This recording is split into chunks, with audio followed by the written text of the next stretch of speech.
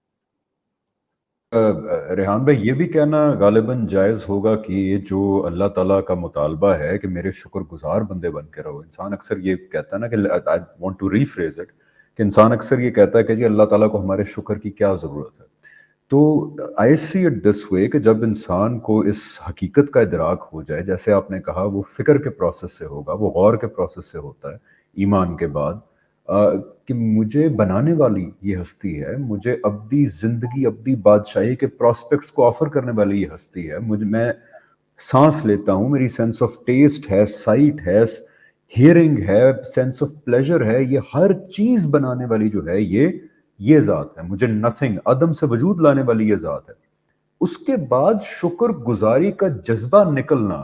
اس شکر گزاری کا اظہار ہونا، وہ تو ایک اخلاقی بنیادی تقاضا ہے۔ یعنی کہ اگر یہ سب کچھ ریئلائز ہونے کے بعد ریحان بھائی میں اس ہستی کی شکر گزاری نہیں کرتا تو میرے سے زیادہ کائنات کے اندر بد اخلاق انسان جو ہے وہ نہیں پایا جائے گا۔ یہ وہی بات ہے کہ میں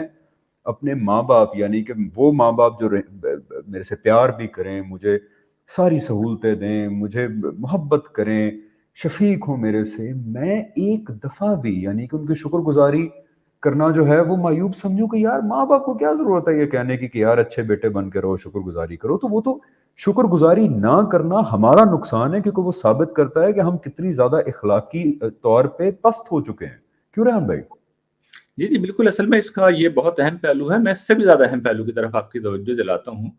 قرآن مجید میں شیطان کا جو چیلنج نقل ہوا ہے، شیطان نے جس وقت یہ روز ازل سارا معاملہ ہوا ہے تو اللہ تعالیٰ کو ایک چیلنج دیا تھا، اور یہ کہا تھا کہ میں یہ جو تیری توحید کی سیدھی راہ ہے اس پہ بیٹھا ہوا ہوں، اور تو ان لوگوں کو، ان کی اکثریت کو اپنا شکر گزار نہیں پائے گا۔ تو قرآن میں یہ بیان ہوا ہے کہ شیطان اور اس کی ذریت کا مشن یہ ہے کہ انسان کو شکر گزاری کی راہ سے، توحید کی راہ سے، بندگی کی راہ سے ہٹانا ہے۔ تو اس کا اصل مشن یہ ہے، تو کبھی وہ شرک کی شکل میں یہ کرتا ہے، کبھی ایتھیزم کی شکل میں یہ کرتا ہے، کبھی ہیومنزم کی شکل میں یہ کرتا ہے کہ ڈرائیونگ سیٹ پہ کبھی غیر اللہ بیٹھ جاتا ہے، کبھی جو ہے کائنات بیٹھ جاتی ہے، اور کبھی خود انسان آ کے بیٹھ جاتا ہے۔ تو اللہ تعالیٰ اصل میں ایجوکیٹ کر رہے ہیں ہمیں کہ صحیح راستہ یہ ہے،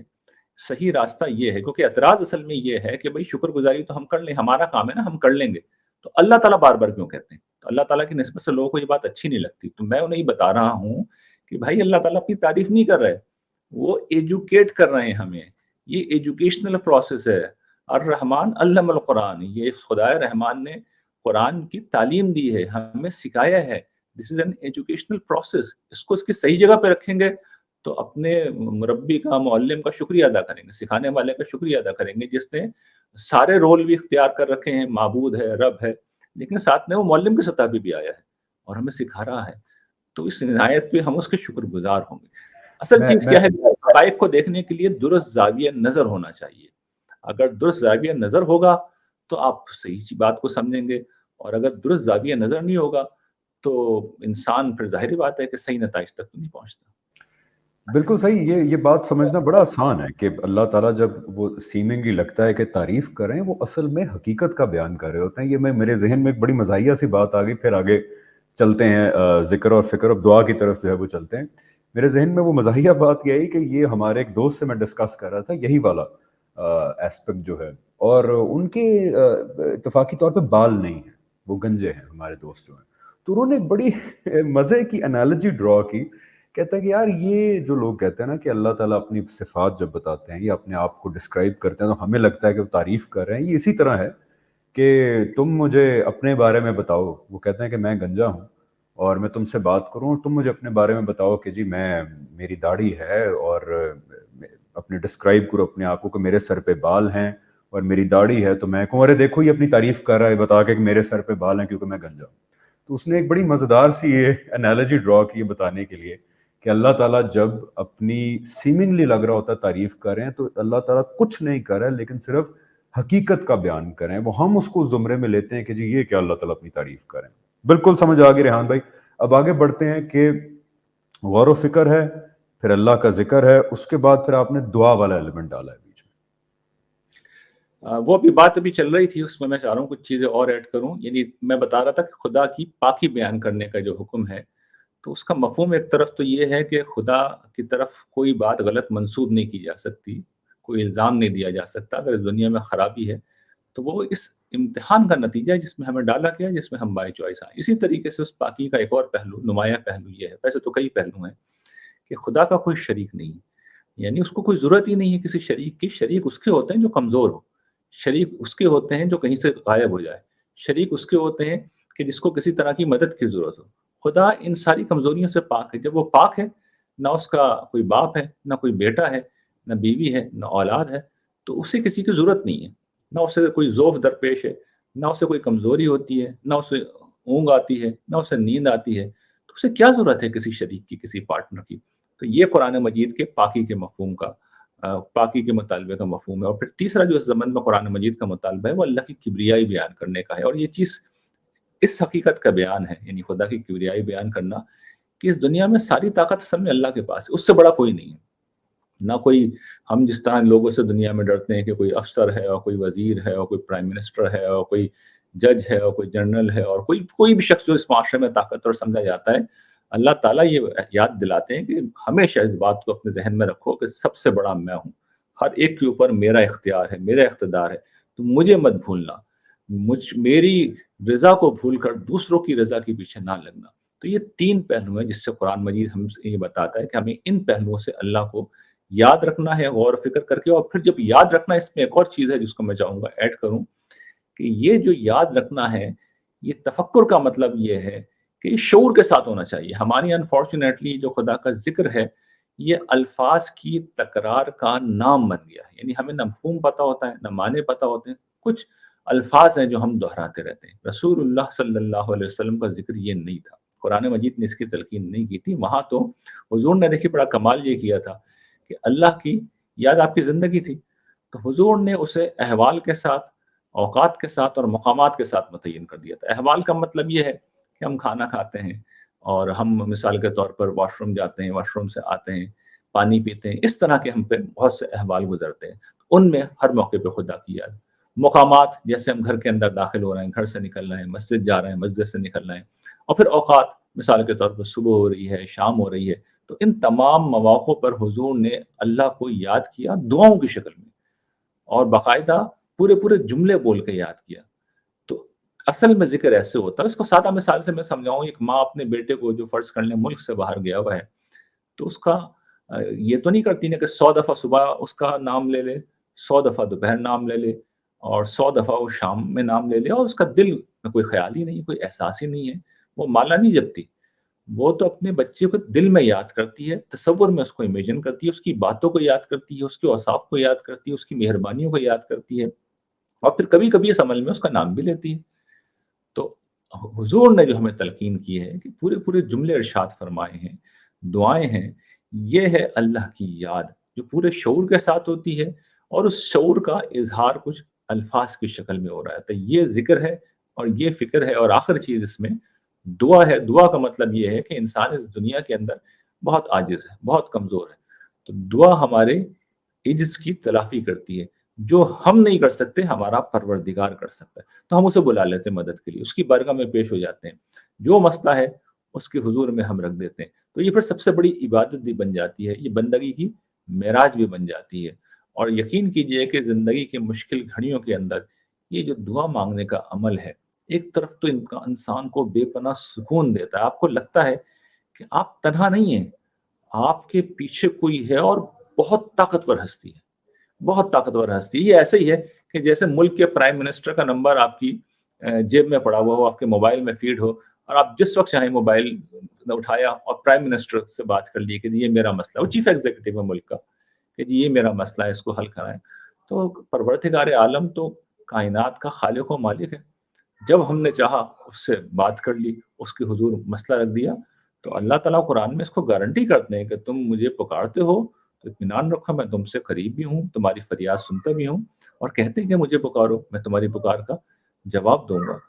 تو یہ احساس، اس میں زندگی گزارنا، اس میں کیا اطمینان ہوتا ہے، آپ اس کا اندازہ نہیں کر سکتے۔ اور یہ صرف کوئی نفسیاتی اثر نہیں ہے، میں آپ سے سچ عرض کرتا ہوں، اللہ تعالیٰ اس دنیا میں دعاؤں کا جواب دیتے ہیں، اور وہ یہاں ایک سوال ریحان ناممکن۔ جی جی قطع کلامی معاف، یہاں ایک سوال، کیونکہ جب دعا کی بات آتی ہے تو ہمارے ہاں یہ بہت پریولنٹ پرابلم ہے کہ ہم جب دعا کا سوچتے ہیں تو ہمارے ذہن میں غیر اللہ کی ہستیاں بہت آتی ہیں، ہماری سوسائٹی میں بہت پریولنٹ ہے، یا تو کہ ہم وہ جو وسیلے کا ایک کانسیپٹ ہے کہ وسیلہ دیں گے اللہ تعالیٰ کو، یا پھر مانگیں گے ہی ہم ایکس وائی زی جو ہستیاں ہیں ان سے مانگیں گے، اور یہ پھر جا کے اللہ تعالیٰ کے سامنے ہماری ریکویسٹ رکھیں گے تو ہماری جو جھولی ہے وہ بھر جائے گی۔ تو یہ ڈائریکٹ اللہ تعالیٰ سے دعا مانگنے کی اہمیت اور غیر اللہ سے نہ مانگنا، اس کے اوپر ذرا روشنی ڈال دیجیے گا دیکھیے، تھوڑی سی۔ پچھلی دفعہ یہ بات میں نے عرض کی تھی کہ یہ جو ایمانیات ہے، یہ جو عبادات ہیں، یہ جو خدا سے تعلق ہے، اس میں اجتہاد نہیں ہو سکتا، اس میں کوئی اجتہاد نہیں ہو سکتا۔ یعنی آپ یہ نہیں کر سکتے کہ نہیں بھئی میں جس طرح دنیا میں بادشاہ ہوتے ہیں، بادشاہ کے دربار میں میری کیا پیشی، بادشاہ کو کوئی مقرب ہے، چلو اس مقرب سے جا کے بات کرتے ہیں، اور مقرب ہماری ریکویسٹ پہنچا دے گا، یہ اجتہاد ہے نا۔ تو یہ اجتہاد نہیں ہو سکتا اس معاملے میں، تو جو حضور نے فرما دیا وہ حرف آخر ہے۔ تو طریقہ صرف یہی ہے، اگر کوئی شخص اپنی بات کو صحیح ثابت کرنا چاہتا ہے تو حضور کا کوئی عمل پیش کر دے، حضور کا کوئی قول فعل پیش کر دے کہ بھئی حضور نے یہ کام کیا ہے تو سر آنکھوں پہ، ہم تو حکم کے بندے کر لیں گے۔ لیکن اگر دین دینے والی ہستی یہ نہیں کر رہی، قرآن مجید میں کہیں یہ نہیں سکھایا گیا، سارے نبیوں کی دعائیں نقل ہوئی ہیں قرآن مجید میں، ہم سب جانتے ہیں، اللہ تعالیٰ کے نام سے شروع ہوتی ہیں، اللہم ربنا ربی، یہاں سے دعائیں شروع ہوتی ہیں۔ حضور کی زندگی دعاؤں سے بھی میں نے ذکر کیا بھری ہوئی، حدیث کی کتابیں بھری ہوئی ہیں۔ تو ایک چیز لا کے دکھا دیں، صرف ایک چیز بھی نہیں، ایک چیز بھی، اس کی تردید سے تو بھرا پڑا ہے قرآن مجید بھی،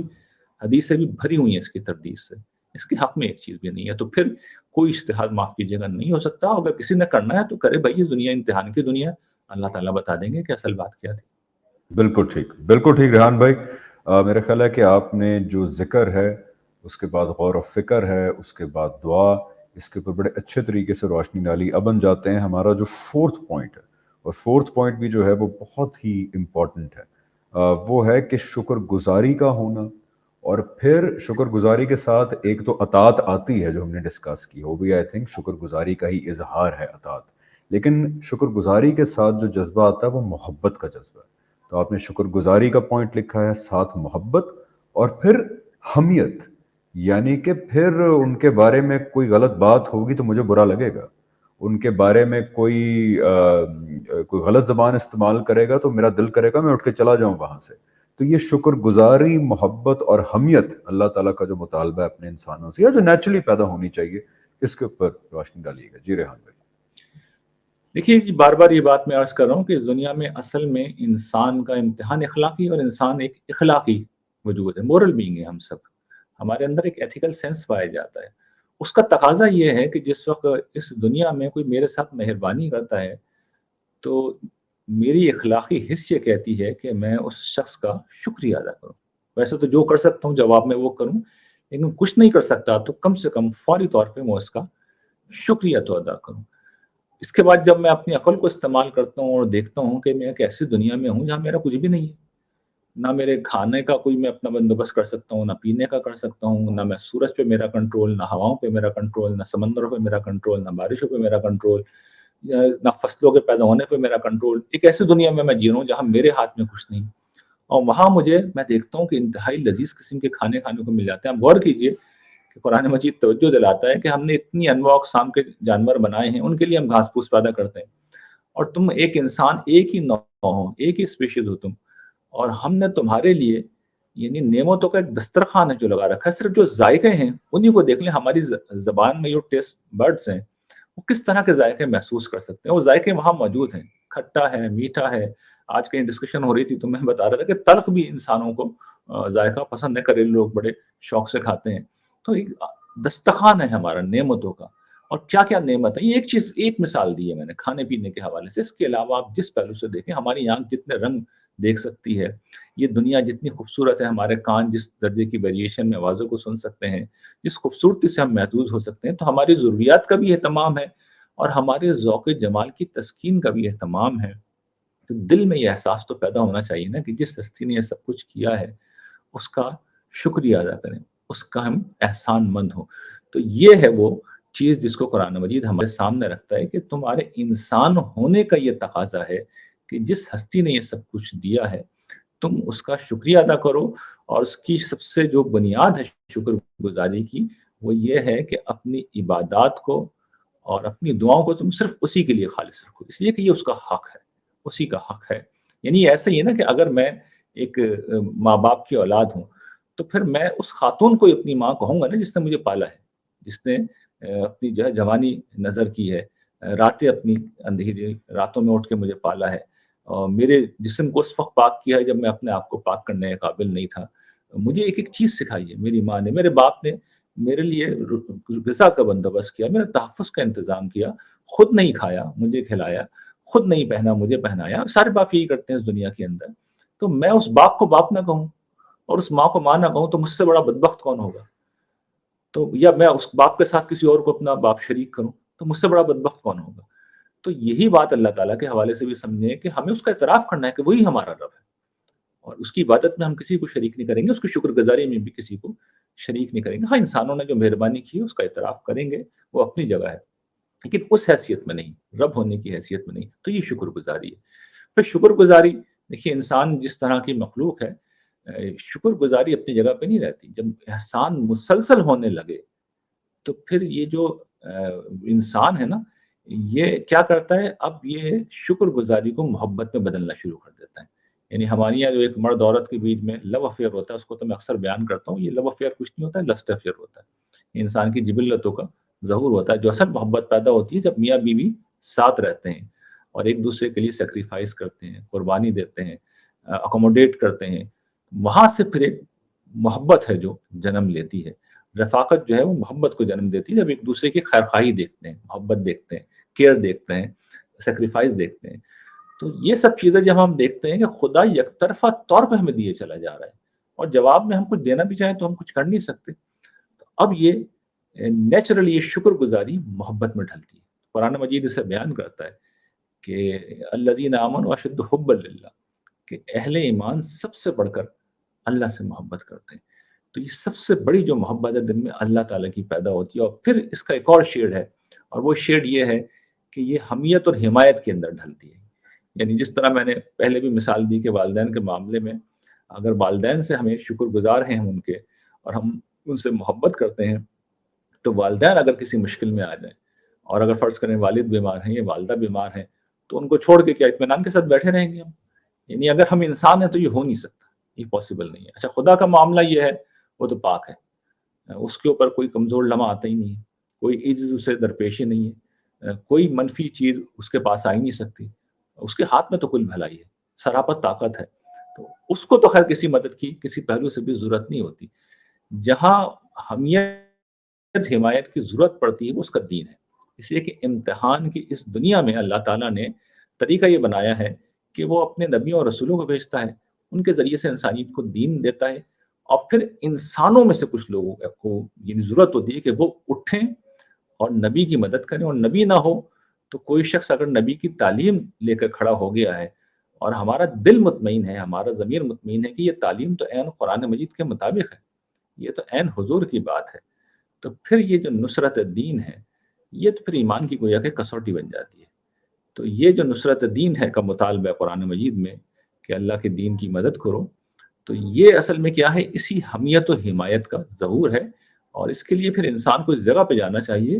کہ اگر ضرورت پڑی تو میں اپنی جان بھی دے دوں گا، اور ورنہ میرا مال بھی حاضر ہے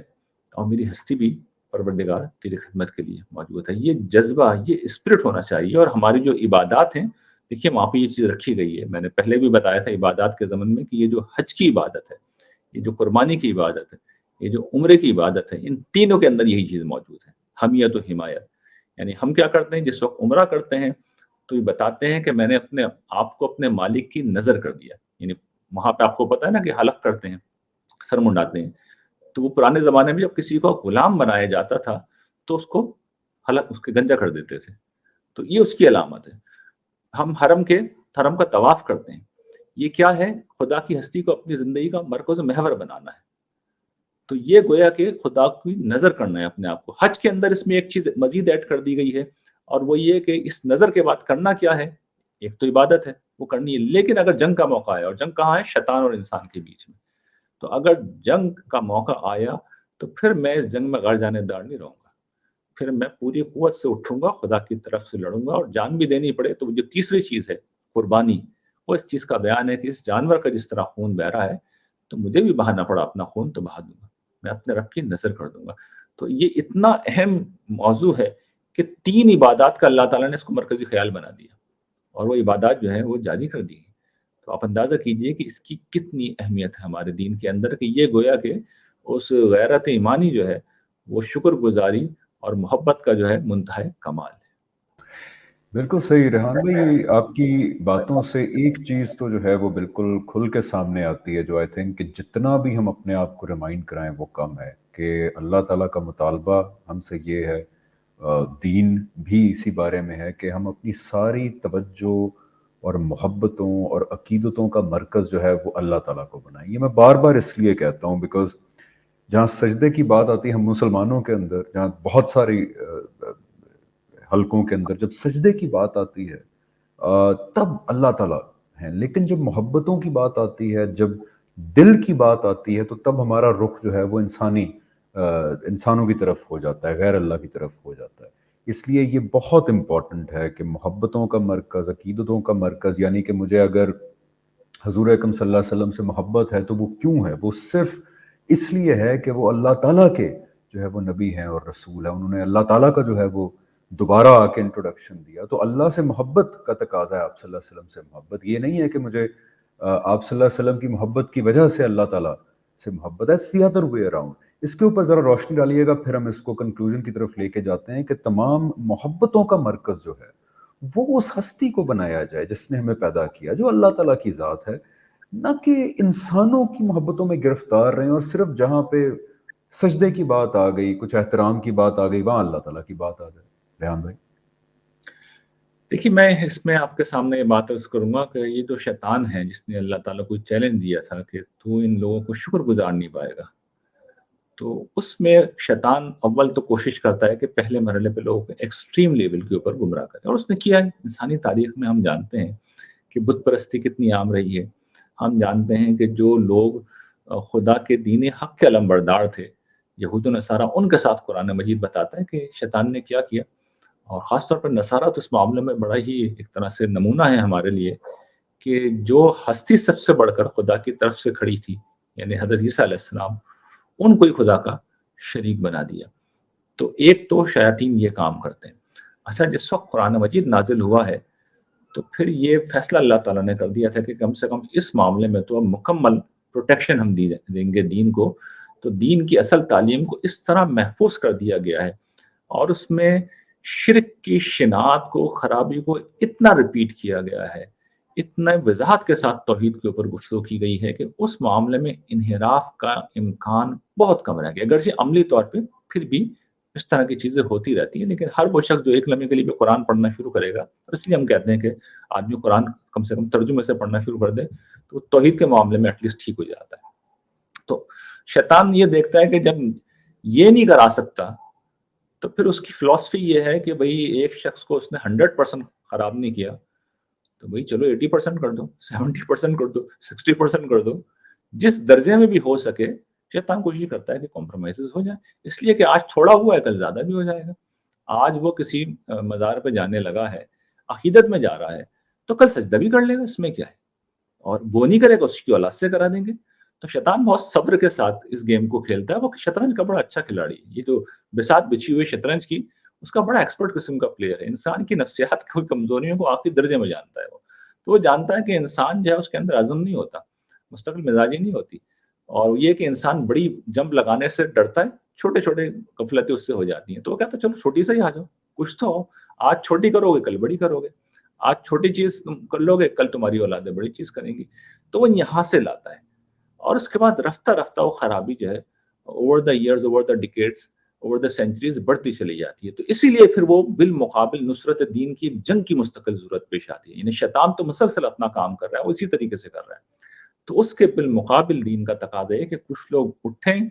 اور بغیر کسی خوف و خطر کے صحیح بات بتاتے رہیں، توجہ دلاتے رہیں. کسی کو برا لگے تو لگے، لیکن سچائی یہی ہے کہ ہمارے نبی جو دین لے کے آئے ہیں اس میں خدا کی ہستی ہی محور و مرکز ہے. حضور کی زندگی. کبھی حضور کی دعائیں نکال کے پڑھ لیں، کچھ نہ کریں، صرف حضور کی دعائیں نکال کے پڑھ لیں. آپ کو پتہ چل جائے گا کہ اصل میں خدا کے محبت کرنے والے لوگ کیسے ہو. یعنی حضور اس معاملے میں آخری درجے کا رول ماڈل ہے. اور کچھ بھی نہ کریں، صرف حضور کی دعائیں پڑھ لیں، آپ کو پتہ چل جائے گا کہ اللہ تعالیٰ کی ہستی کیا ہے حضور کی نظر میں. اور حضور کے طریقے کو جس نے چھوڑا، چاہے حضور کے نام پہ چھوڑے، وہ اس کے لیے کوئی خیر نہیں ہے، کوئی خیر نہیں ہے. بالکل بالکل، یہ آپ نے بڑی خوبصورت بات کی. ایک جو ہے وہ سمری دیتا چلوں. ابھی تک ہم نے ڈسکس کیا کہ اللہ تعالیٰ کے ہم سے مطالبات کیا ہیں، جس کے اندر نمبر 1 شعوری ایمان، نمبر 2 پھر بندگی اور اطاعت، اس کے بعد غور و فکر، اللہ تعالیٰ کا ذکر اور دعا، اور اس کے بعد نمبر 4 احساس شکر گزاری، محبت، ویری امپورٹنٹ، محبت اینڈ حمیت. 4 پوائنٹس جو ہیں ہم ابھی تک ڈسکس کر چکے ہیں ریحان بھائی، and 4 more to go. Thank you so much Rehan بھائی، آپ نے ہمیں وقت دیا. انشاءاللہ see you in the next episode. السلام علیکم ورحمۃ اللہ وبرکاتہ. وعلیکم السلام ورحمۃ اللہ.